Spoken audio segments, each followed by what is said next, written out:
मेरा नाम है नाना साहेब शिंदे। मैं बीएसटी में वर्कशॉप दादू वर्कशॉप में काम करता हूँ।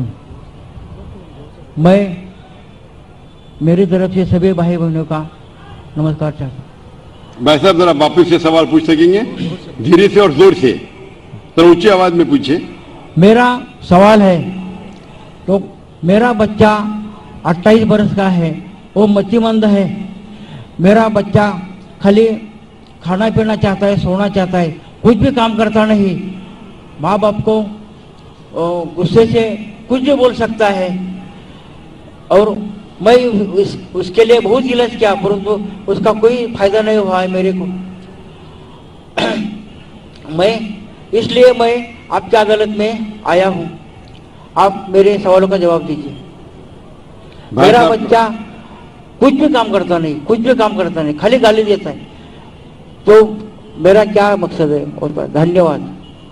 भाई साहब ने सवाल पूछा है कि उसका बच्चा 28 साल का है और कुछ भी काम नहीं करता है, सिर्फ सोते रहता है, गाली देता है, बात नहीं मानता है, तो मैं क्या करूं?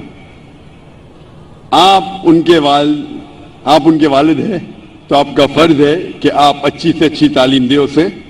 आप ये जिस तरीके से कुरान मजीद में कहा गया है कि आपके बच्चे आपके लिए फितना है, आपके लिए एक इम्तिहान है, तो आप अपने इम्तिहान में पूरे तरीके से सफलता पाने की कोशिश कीजिए।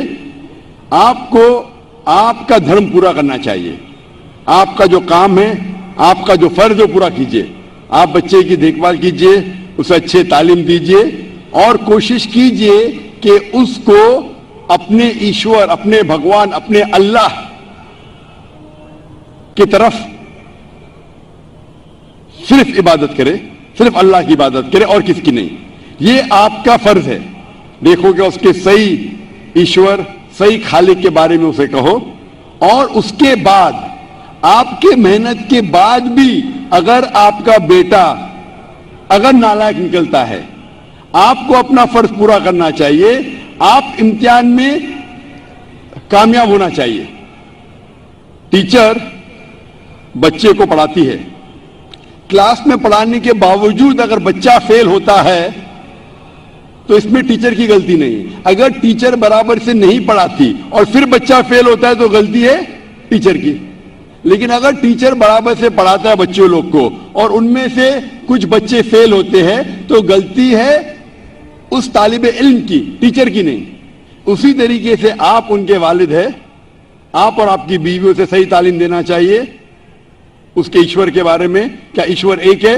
ईश्वर के अलावा किसी की इबादत नहीं करना चाहिए और आखिरी पैगंबर को मानना चाहिए। ये आपका फर्ज है कि आप उसे सिखाएं। उसके बाद अगर वो बदतमीजी करता है, आपकी बात नहीं मानता है, आप अपना काम कर चुके, आप फिर उसके बाद जिम्मेदार नहीं रहेंगे। आपको फिर भी उससे अच्छे से पेश आना चाहिए क्योंकि आप उसके वालिद हैं और आपको इंशाल्लाह सफलता मिलेगी जिंदगी में। और हम दुआ करते हैं कि अल्लाह सुब्हाना व तआला ईश्वर आपके बच्चे को भी हिदायत दे और समझ दे ताकि वो अच्छी जिंदगी बसर कर सके। Hope the answer the question. जी नाज़रीन, ये थी आज की खूबसूरत वीडियो। अगर वीडियो अच्छी लगी है तो वीडियो को लाइक करें, सदका जारिया समझकर शेयर करें और चैनल को सब्सक्राइब करें। जज़ाकल्लाह।